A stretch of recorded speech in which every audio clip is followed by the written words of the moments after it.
नमस्कार दोस्तों, मैं सीएम राउत आप सभी का अपने यूट्यूब चैनल सीएम क्लासेस पे स्वागत करता हूं। हाल ही में आपने सुना होगा मिचोंग चक्रवात के बारे में, क्योंकि ये जो खबर है वो बहुत ही ज़्यादा चर्चा में आ रही है। क्योंकि ये जो चक्रवात है, ये एक प्रकार से हमारा जो प्रायद्वीपीय भारत है, उसके जो पूर्व की साइड जो तटीय क्षेत्र वाले राज्य हैं, वो प्रभावित हो रहे हैं। तो अब इस चक्रवात के बारे में हमारी इस क्लास में देखेंगे। उसके अलावा जो ये चक्रवात है, इसका नाम मिचोंग किसने रखा, उसके बारे में देखेंगे।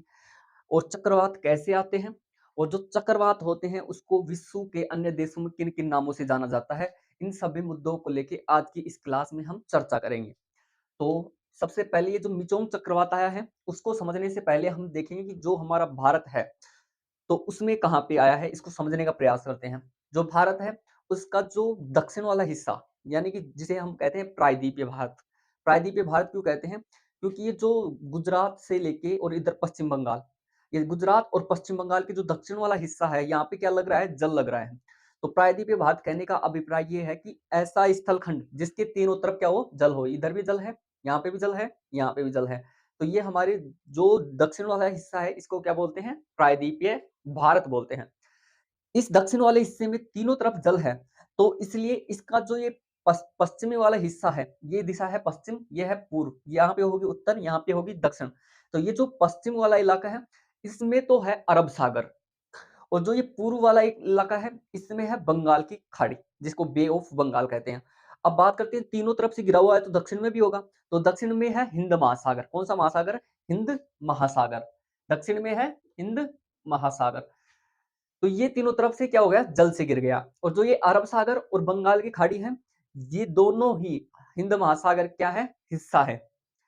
तो ये जो चक्रवात आया बंगाल की खाड़ी में, तो यहाँ पे चक्रवात बना, और चक्रवात बनने के साथ ही ये जो तमिलनाडु, आंध्र प्रदेश, तेलंगाना, उड़ीसा, इन क्षेत्रों को ये चक्रवात क्या कर रहा है? प्रभावित कर रहा है।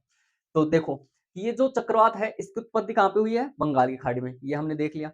उसके अलावा ये प्रभावित क्षेत्रों की बात करें तो ये जो तेलंगाना है, आंध्र प्रदेश, तमिलनाडु, आंध्र प्रदेश, तेलंगाना और उड़ीसा, इन क्षेत्रों में ये क्या कर रहा है? प्रभावित कर रहा है। तो ये इसके क्षेत्र हो गए कि कहाँ-कहाँ पे इसने प्रभावित किया है। और कब आया? ये 2 दिसंबर से स्टार्ट हुआ है, और अब 5 दिसंबर तक ये यहाँ पे भूचाल बना रहा है। और उसके अलावा अगर इसकी स्पीड की बात कर ले कि ये कितनी रफ्तार से चल रहा है ये, और ये चल रहा है 100 किलोमीटर प्रति घंटे की रफ्तार से, ये है इसकी स्पीड। तो अब हम जानने का प्रयास करते हैं, ये जो चक्रवात होते हैं, ये आते कैसे हैं? चक्रवात को समझने से पहले एक भगोला आता है राजस्थान। क्या होता है भगोला? एक प्रकार से स्थानीय पवन है। तो उसमें क्या होता है कि जो भगोला होता है, उसकी उत्पत्ति किस प्रकार से होती है? वैसे स्थानीय मान्यताओं के अनुसार तो कहते हैं ये भगोला होता है, इसमें भूत-बात होते हैं। ऐसा कुछ नहीं होता हालाँकि। तो उसकी उत्पत्ति इस प्रकार से होती है कि जैसे मान लो कि ग्रीष्म ऋतु आती है राजस्थान में। ग्रीष्म ऋतु आने के कारण राजस्थान का तापमान सर्वाधिक हो जाता है। अब राजस्थान का तापमान सर्वाधिक हो जाता है, तो वो जब प्रकाश की किरणें जब जो धरातल है उसके ऊपर लगातार पड़ती हैं, तो किसी स्थान विशेष का क्या होता है कि जो वहाँ पे वायु होती है वो गर्म होके ऊपर उठ जाती है। वहाँ का प्रेशर कम हो जाता है। एक प्रकार से वो जो क्षेत्र है उसको लो प्रेशर बोल देंगे। अब वो जो वहाँ की वायु ऊपर उठ गई गर्म होके, तो उस वाले क्षेत्र को आस-पास की जो वायु है वो भरने के लिए आएगी। तो जब वो आप आस-पास की वायु जब दोनों तरफ से आती है तो आपस में टकराती है, और टकराने के बाद में गोल-गोल घूमने लग जाती है। और इसी गोल-गोल घूमने के कारण भगोला की उत्पत्ति होती है, वो और वो एक स्थान से दूसरे स्थान पे क्या करता है? संचरण करता है, एक स्थान से दूसरे स्थान पे जाता है। तो वो गोल-गोल घूमता है, और वो क्या करता है कि अपने साथ धूल के कण, इन चीज़ों को उड़ा के ले जाता है। धूल ही क्यों ले जाता है? क्योंकि पृथ्वी धरातल पे क्या मिलती है? धूल है, और राजस्थान तो रेगिस्तान वाला क्षेत्र है। तो इस प्रकार से वो तो क्या है? भगोला है। तो उसी बगुले की तरह जो चक्रवात होता है उसकी उत्पत्ति होती है। अगर बगुले की बात करें तो उसके व्यास, उसकी गोलाई लगभग 1 से 2 मीटर होती है, इससे ज़्यादा नहीं होती, या 5 मीटर लगा लो ज़्यादा से ज़्यादा, ठीक है? पर ये जो चक्रवात उत्पन्न होता है, उत्पत्ति होती है, इसकी अगर व्यास की बात करें, इसकी जो चौड़ाई है, उसकी बात की जाए तो लगभग 500 किलोमीटर तक है इसका व्यास। व्यास मतलब कि गोले के एक सिरे से लेके दूसरे सिरे तक की लंबाई। तो लगभग 500 किलोमीटर तक इसकी लंबाई होती है। तो इसकी उत्पत्ति कैसी होती है? इसकी उत्पत्ति भी ठीक वैसे ही होती है जैसे बगुले की उत्पत्ति हुई थी। तो ये जो समुद्र का जो ऊपर का हिस्सा होता है, उसके ऊपर क्या होता है? तापमान पड़ता है।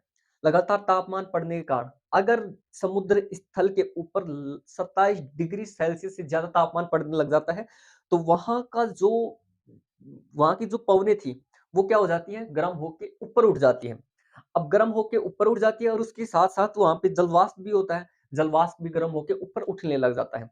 तो अब वो जो वहाँ पे लो प्रेशर क्रिएट हो गया, जैसे कि मान लो कि ये समुद्र का हिस्सा है, यहाँ पे देख लो ये समुद्र का हिस्सा है, इस क्षेत्र के अंदर लो प्रेशर क्रिएट हो गया। तो यहाँ की वायु इधर बनने आएगी, यहाँ की वायु इधर बनने आएगी, आपस में टकरा के ऐसे गोल-गोल घूमने लग जाएगी। तो इस प्रकार से चक्रवात की उत्पत्ति होती है। अब ये जो गोल-गोल घूम रही है इस क्षेत्र को देख लेते हैं। यहाँ पे ये जो क्षेत्र था ना ये खाली यहाँ तक का, ये इसको उठा लो। ये जो लो प्रेशर वाली बेल्ट है इसको। इधर तो क्या है हाई प्रेशर और इधर क्या है लो प्रेशर। तो ये वाला क्षेत्र उठा के हम यहाँ पे रख देते हैं समझने के लिए। तो जो वायु है वो इधर के आई, नीचे से आई, इस साइड से आई, ऊपर से आई और इस साइड से आई। तो ये आपस के अंदर आपस में क्या करती हैं, आके टकराती हैं और टकराने के बाद में घूमने लग जाती है।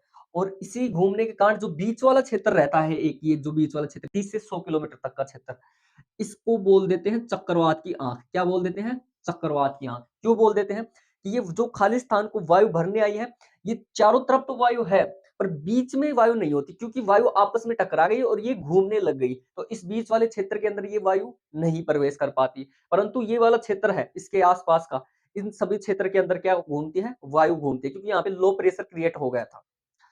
तो अब ये इस प्रकार से चक्कर की तरह घूमने लग जाएगा। क्यों? क्योंकि यहाँ से वायु आई, यहाँ से आई, यहाँ से आई, यहाँ से आई और यहाँ से। तो ये कैसे हुए घूमने लग जाएगा? इस चक्कर की तरह, इस प्रकार से। और इस चक्कर की तरह घूमने के कारण मैंने यहाँ पे बताया ना कि ये क्या है? चक्रवात की आँख। तो ये हो गया चक्रवात की आँख। क्या हो गई? चक्रवात की आँख। अब ये इसी हिस्से को देखना चाहे तो इसको ऐसे कर देते हैं। जैसे मान लो ये वाला है, ये वाला हिस्सा है, ये है चक्रवात की आँख। यहाँ पे तो क्या है? कोई भी वायु नहीं है, यहाँ पे वायु नहीं है, पर इसके आस-पास वाले क्षेत्र में जो बाहर की वायु आई थी, हाई प्रेशर से, ये वायु यहाँ पे है। ये यहाँ पे घूमती है और घूमते-घूमते ऊँचाई तक चली जाती है और ऊँचाई पे जाने के साथ जैसे कि राजस्थान में जो बगुला आया था, वो क्या लेके गया था अपने साथ? मिट्टी के कण। पर यहाँ पे तो समुद्र है, तो यहाँ पे क्या ले जाएगा? जल। तो ये जो वाला क्षेत्र है, ये ऊपर से जल ले जाता है, तो यहाँ पे बादलों का निर्माण होने लग जाता है और इसके आस-पास क्या होने लग जाती है? वर्षा होने लग जाती है। ये जो वर्षा होती है, इसके बाहर वाले क्षेत्र में होती है, आँख के अंदर नहीं होती। और अगर इसकी बात करें, जो आँख के आस-पास का क्षेत्र है, इसके अगर दबाव की बात करें, कितना प्रेशर है? 920 मिलीबार, फिर बाहर जाने पे 940, फिर 960, 970 इस प्रकार से इसका जो दबाव चला जाता है। तो यहाँ पे क्या आ गई? वायु आ गई। अब ये चक्कर की तरह घूमने लग गया, इस प्रकार से। चक्कर की तरह घूमने के कारण इसका क्या नाम पड़ गया? चक्रवात। ये चक्कर की तरह घूम रहा है। पर अब अगली बात आती है कि ये जो चक्रवात है, ये यहाँ पे तो चक्कर की तरह घूमने लगा है कि मान लो कि इधर से वायु आई, इधर से वायु आई, इधर से वायु आई, इधर से वायु आई, इधर से वायु आई। तो ये इस साइड ही क्यों आ रहा है? ये इधर की साइड भी चला जाए म्यांमार की तरफ। ऐसा भी तो हो सकता है। परंतु ये इस साइड आने का कारण ये है कि ये चक्रवात तो खुद के स्थान पे घूम रहा है। ये बन गया, खुद के स्थान पे घूमने लग गया। पर हमारी पृथ्वी भी तो घूम रही है पश्चिम से पूर्व की तरफ। कैसे घूम रही है? पश्चिम से पूर्व की तरफ। जब हमारी पृथ्वी इधर की साइड घूमेगी, तो ये चक्रवात ऑटोमैटिक यहाँ पे आएगा या नहीं आएगा? तो ये जो चक्रवात होते हैं, ये कहाँ पे आते हैं? पूर्वी तट के सारे। और यहाँ पे तो है हमारे कौन-कौन से? तमिलनाडु, उसके अलावा है आंध्र प्रदेश, तेलंगाना और उड़ीसा। ये वाले क्षेत्र यहीं पे तो है। तो इन क्षेत्रों के अंदर ये क्या आ रहा है? चक्रवात आ रहा है। फिर उसके बाद में जैसे कि हम बगुले की बात करें तो बगुला आपने देखा होगा कि किसी स्थान विशेष मान लो कि आगे कोई भी रुकावट आ जाए दीवार, तो वहां पे जाने पे वो क्या हो जाता है? समाप्त हो जाता है। तो अब ये जो चक्रवात बना, ये चक्रवात मान लो कि स्थल खंड पे आ गया, तो स्थल खंड पे तो तबाही मचाएगा। लगभग इसकी स्पीड है 100 किलोमीटर की। पर ये क्या होता है कि स्थल खंड में प्रवेश करने के बाद में कुछ समय पश्चात ये क्या हो जाता है? समाप्त हो जाता है, क्योंकि उसके आगे क्या आ जाते हैं? अनेक सारी रुकावट आ जाती है। पर इसका क्षेत्रफल लगभग 500 किलोमीटर तक का होता है, तो ये बहुत ज़्यादा हिस्से को लपेट देता है। इसलिए चक्रवात क्या होते हैं? हानिकारक होते हैं। और ये जो चक्रवात होते हैं, इनका उद्गम कहाँ पे होता है? समुद्रों में होता है। और अगर इसके सामने कोई रुकावट आने लग जाती है, तो ये समाप्त हो जाते हैं। इसलिए स्थल खंड के अंदर आते ही ये चक्रवात धीरे-धीरे अपनी जो गति है, उसको खो देते हैं और समाप्त हो जाते हैं। इस प्रकार से चक्रवातों की उत्पत्ति होती है और इस प्रकार से चक्रवात समाप्त हो जाते हैं। अब देखेंगे कि जो मिचोंग चक्रवात है, इसका मिचोंग नाम क्यों रखा? अब बात करते हैं कि ये जो मिचोंग चक्रवात है, इसका मिचोंग नाम कैसे पड़ा?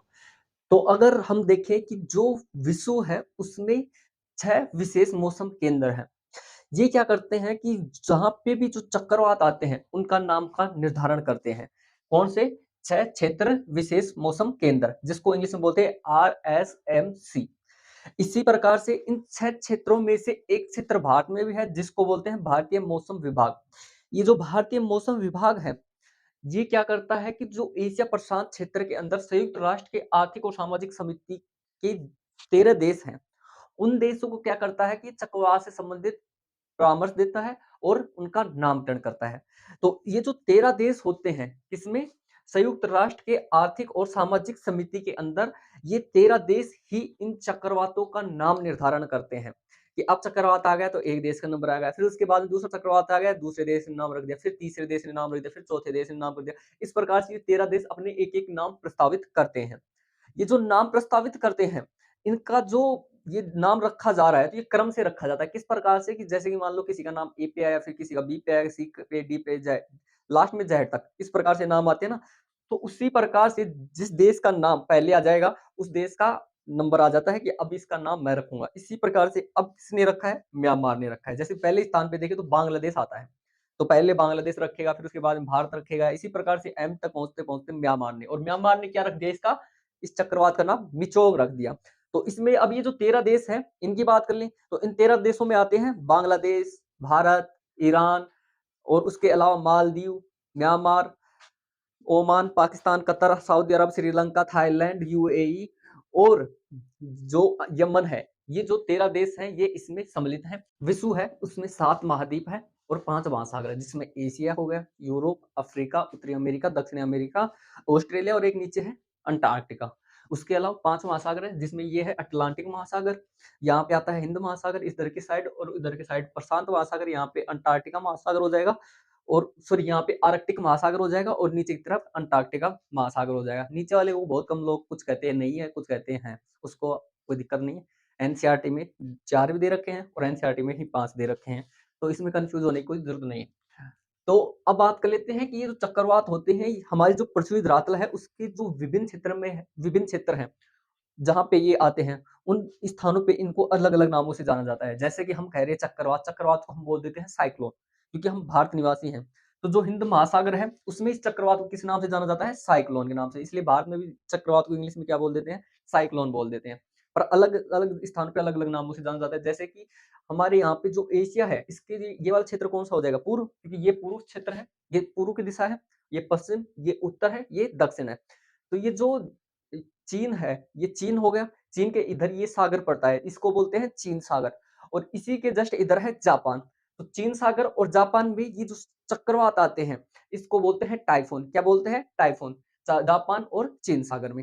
फिर उसके अलावा हमारे यहाँ पे नीचे जाने के बाद में यहाँ पे आता है ऑस्ट्रेलिया। ऑस्ट्रेलिया के जो नॉर्दर्न वाला हिस्सा है, उसमें इसको बोलते हैं विली विलीज। क्या बोलते हैं? Villi villis. और भारत में क्या बोलेंगे? साइक्लोन, क्योंकि हिंद महासागर में क्या बोलते हैं इसको? साइक्लोन बोलते हैं। उसके अलावा हम आ जाते हैं अटलांटिक महासागर में। जो अटलांटिक महासागर की जो पश्चिम साइड में एक सागर है, जिसका नाम है कैरिबियाई सागर। इस कैरिबियाई सागर में ये जो चक्रवात आता है, इसको हरिकेन नाम से जानते हैं। किस नाम से जानते हैं? हरिकेन नाम से जानते हैं। और ये जो हरिकेन चक्रवात है, ये जब चलता है, तो ये महासागरों में जब इसकी उत्पत्ति होती है, तो इसको हरिकेन कह देते हैं। जब ये स्थल खंड में अमेरिका के अंदर चला जाता है, तो ये बहुत ही विनाश करता है, और यहाँ पे जाने के बाद में इसका नाम हो जाता है टोर्नेडो। क्या हो जाता है? टोर्नेडो। तो एक बार फिर से देखो कि विश्व के अंदर जो चक्रवात है, उसके अनेक नाम हैं। अगर बात करें कि जो जापान और चीन सागर में इसको टाइफून के नाम से जानते हैं, हिंद महासागर में इसको साइक्लोन के नाम से जानते हैं, जो ऑस्ट्रेलिया का उत्तर वाला हिस्सा है, उसमें विली विलीज नाम से जानते हैं, और कैरेबियाई सागर के अंदर इसको हरिकेन नाम से जानते हैं, और टोर्नेडो। ये हो गए, ये जो चक्रवात होते हैं, इसके विभिन्न स्थानों पे विभिन्न नाम हो गए पृथ्वी धरातल के ऊपर। तो आपको हमारी क्लास कैसी लगी? अगर अच्छी लगी तो लाइक, शेयर और सब्सक्राइब करना मत भूलिएगा।